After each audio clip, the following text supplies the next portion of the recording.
India market invest মাইন্ডসেটে আপনাদের স্বাগত। যা চ্যানেল নতুন এসেছেন তাদের করলো প্লিজ চ্যানেলটাকে সাবস্ক্রাইব করবেন, লাইক করবেন, বেল আইকনটা প্রেস করবেন, তার সাথে অল বাটনটা প্রেস করবেন, নোটিফিকেশন সঙ্গে সঙ্গে আপনাদের কাছে গিয়ে পৌঁছাবে। স্যার, টাটা পাওয়ার পাওয়ার সেগমেন্টে একটা নাম্বার ওয়ান কোম্পানি, যেই কোম্পানিটা রিসেন্টলি মার্কেট নিচে এসছে। এই কোম্পানিটাও কিন্তু অনেকটা নিচে এসছে, অনেকটা মানে অনেকটা। আমরা দেখতে পারবো এক মাসে 16% নিচে এসছে, যদিও বা আজকে কোম্পানিটা 4.5%-এর ওপরে একটা আফসাইড মুভমেন্ট এখনও পর্যন্ত দেখাচ্ছে। আমরা যদি কোম্পানিটার 6 মাসে দেখলে দেখা যাবে 19%, এবং হাই থেকে দেখলে দেখা যাবে কোম্পানিটা কিন্তু হাই থেকে 26-27% নিচে রয়েছে। নিচে আসার পিছনে কারণ কিচ্ছু না, টোটালটাই প্রফিট বুকিং বলতে পারেন। যেখানে এই কোম্পানিটা সোলার এনার্জি নিয়ে কাজ করে, তার পাশাপাশি সোলার রুফটপ এবং কোম্পানিটা উইন্ড এবং হাইড্রো এনার্জি নিয়েও এখন কাজ করছে। তার পাশাপাশি এই কোম্পানিটা চার্জিং স্টেশন নিয়ে কাজ করছে। তো business unique business, long term sustainable business. যেখানে মার্কেটে একটা প্রেশার ছিল, কোম্পানিটার মধ্যে প্রফিট বুকিং দেখা গেছে, কারণ কোম্পানিটা কিন্তু হেভি রিসেন্ট ব্যাপক একটা রিটার্ন জেনারেট করে দিয়েছে। দেখলে দেখা যাবে লাস্ট 5 বছরে কোম্পানিটা 478% রিটার্ন জেনারেট করে দিয়েছে। যেখানে রিটার্নটা যদি আমরা কোভিডের পরে দেখলে দেখা যাবে এখনও পর্যন্ত কোম্পানিটা 1148%, আমি এখানে দেখাতে পেরেছি আপনাদেরকে, এতটা রিটার্ন বানিয়ে দিয়েছে। তো স্বাভাবিকভাবেই টাইম পিরিয়ডটা দেখুন, 8 মে 2020 থেকে 14 জুন 2025, এখনও 5 বছর হয়নি। তো সেই 5 বছর হয়নি, কোম্পানিটা 11, 11.5 গুণ, 12 গুণ রিটার্ন বানিয়ে দিয়েছে। তো স্বাভাবিকভাবেই মার্কেটে প্রেশার ছিল, কোম্পানিটা নিচে এসছে, যেটা আমরা আগেও দেখেছিলাম ইউক্রেন রাশিয়া যুদ্ধের সময়। তাই বলে কোম্পানি শেষ হয়ে গেছে? একদম নয়।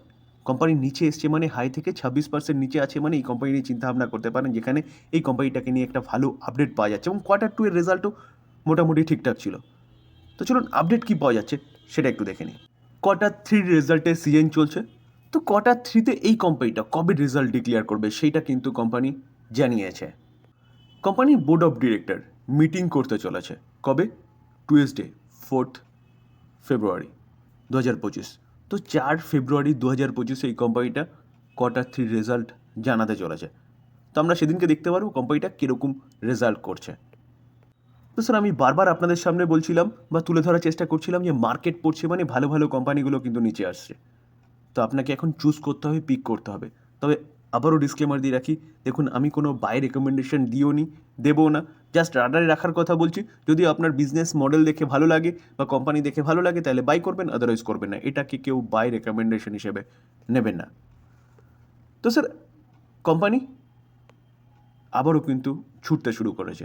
তো পরিস্থিতি ঠিকঠাক হলে কিন্তু এই কোম্পানি খুব তাড়াতাড়ি তার হাইকে ক্রস করতে পারে, কারণ বিজনেস মডেলটাই হচ্ছে সেরকম বিজনেস মডেল, যেখানে গভর্নমেন্ট 2030-এর মধ্যে 500 গিগাওয়াট, 2050-এর মধ্যে 50%, 2070-এর মধ্যে 100% পাওয়ার জেনারেশনের কথা বলছে রিনিউয়েবল সেক্টর থেকে। তো এই কোম্পানি অদূর ভবিষ্যতে ভালো ক্যাপিটাল গেইন বা ওয়েলথ ক্রিয়েট করতে পারে।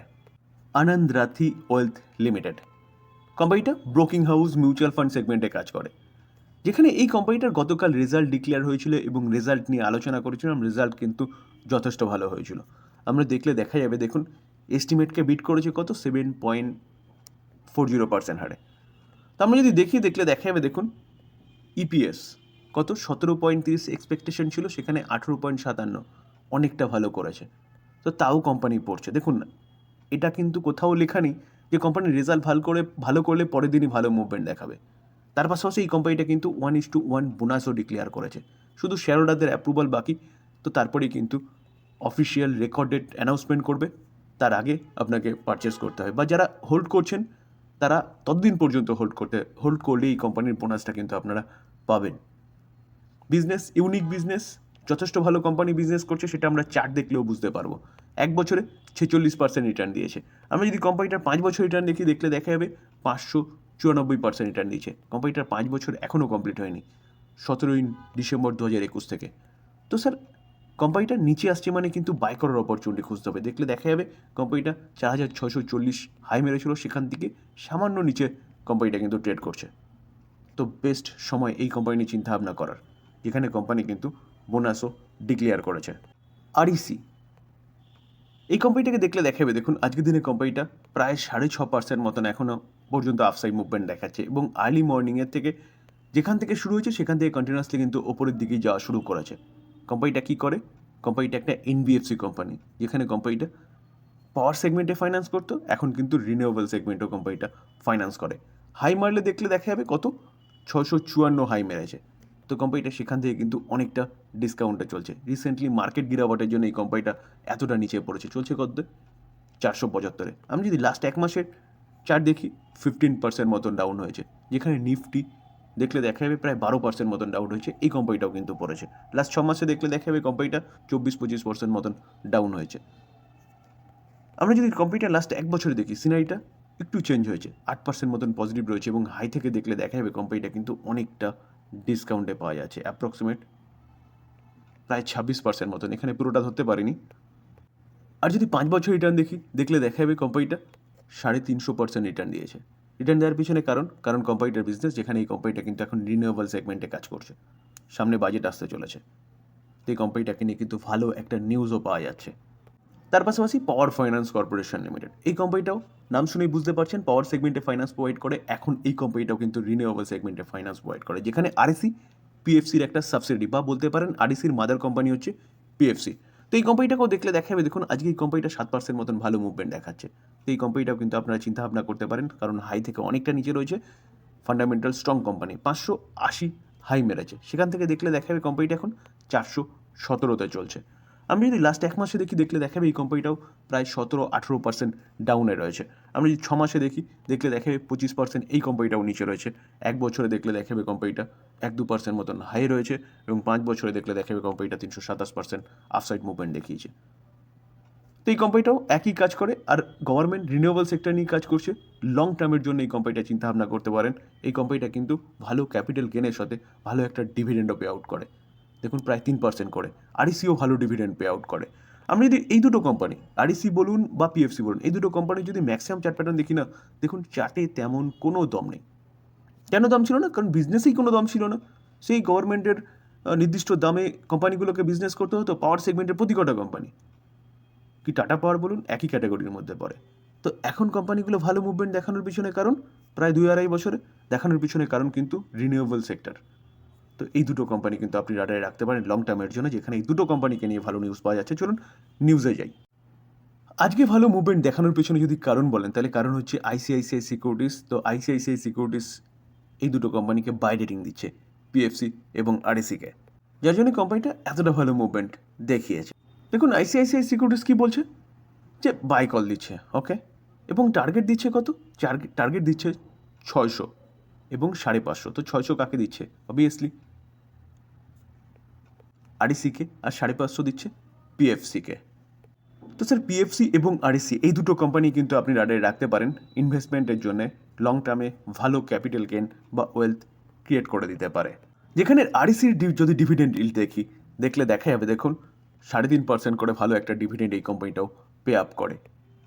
Sir NHPC, national hydro power corporation limited, কোম্পানিটা হাইড্রো পাওয়ার মেনলি কাজ করে, এবং তার সাথে কোম্পানিটা কিন্তু উইন্ড এবং সোলার নিয়েও কাজ শুরু করেছে।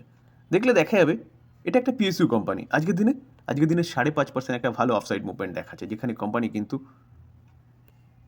75কে ক্রস করেছে। হাই থেকে দেখলে দেখা যাবে অনেকটা নিচে এসছে, 118 হাই মেরেছিল, সেখান থেকে কোম্পানিটা এখন ট্রেড করছে কত 76-এ। তো এই কোম্পানিটা নিয়ে কিন্তু আপনি চিন্তাভাবনা করতে পারেন, যেখানে এই কোম্পানিটা রিনিউয়েবল সেক্টরে কাজ করে, হাই থেকে অনেকটা নিচে আছে। যারা পজিশনাল ট্রেডিং করতে চান তারাও করতে পারেন, খুব কম সময়ের মধ্যে ভালো ক্যাপিটাল গেন বা ওয়েলথ ক্রিয়েট করতে পারে। যেখানে সামনে বাজেট আসতে চলেছে ফার্স্ট পেবে, আজকে কত তারিখ, 14 তারিখ, জাস্ট আর 15-16 দিন বাকি রয়েছে। তো ভালো ক্যাপেক্স এক্সপেক্টেড, কারণ গভর্নমেন্ট যে লক্ষ্যমাত্রা রেখেছে সেই লক্ষ্যমাত্রায় পৌঁছতে গেলে গভর্নমেন্টকে কিন্তু ভালো ক্যাপেক্স করতে হবে। তো সেই জায়গায় দাঁড়িয়ে এই পাওয়ার সেগমেন্টের এই কোম্পানিটাও কিন্তু আপনি রাডারে রাখতে পারেন, যেখানে এই কোম্পানিটা ভালো করছিল। আমরা যদি 5 বছরে দেখলে দেখা যাবে কোম্পানিটা 215% রিটার্ন দিচ্ছে। হেভি রিসেন্ট, সেপ্টেম্বর থেকে আগস্ট থেকে কোম্পানিটা নিচে এসছে। নিচে আসার পিছনে কারণ কিচ্ছু না। নিচে আসার পিছনে যদি মেনলি কারণ বলেন, তাহলে কারণ হচ্ছে যে বাজেট, যেটা নতুন সরকার গঠন হওয়ার পরে যে বাজেট পেশ করেছিল, সেখানে এক্সপেক্ট করেছিল মার্কেট ব্যাপক ক্যাপেক্স হতে পারে। অলরেডি গভর্নমেন্ট ক্যাপেক্স করে রেখেছিল ইন্টারিম বাজেটের সময় 2024-এ। তো সেই জায়গায় দাঁড়িয়ে কোনো তেমন কিছু অ্যালটমেন্ট না আসার জন্য কোম্পানিটা নিচে এসছে। তো নিচে এসছে মানে এই কোম্পানি কিন্তু এখান থেকে আপনি চিন্তাভাবনা করতে পারেন লং টার্মের জন্য, যেখানে সামনে বাজেটে কিন্তু ভালো একটা ক্যাপেক্স এক্সপেক্টেড। লং টার্মের জন্যে বেস্ট ইনভেস্টমেন্ট হতে পারে। আর মাথায় রাখবেন স্যার, লং টার্ম মানে মিনিমাম 5 বছর। তো আবারও ডিসক্লেমার দিয়ে রাখি, কোনো বাই রেকমেন্ডেশন নয়। ভালো ভালো কোম্পানিগুলো নিচে চলছে, ফিউচার ওরিয়েন্টেড বিজনেস নিয়ে কাজ করে।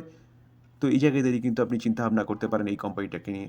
এখানে এই কোম্পানিটা কিন্তু ভবিষ্যতে ভালো ওয়েলথ ক্রিয়েট করে দিতে পারে।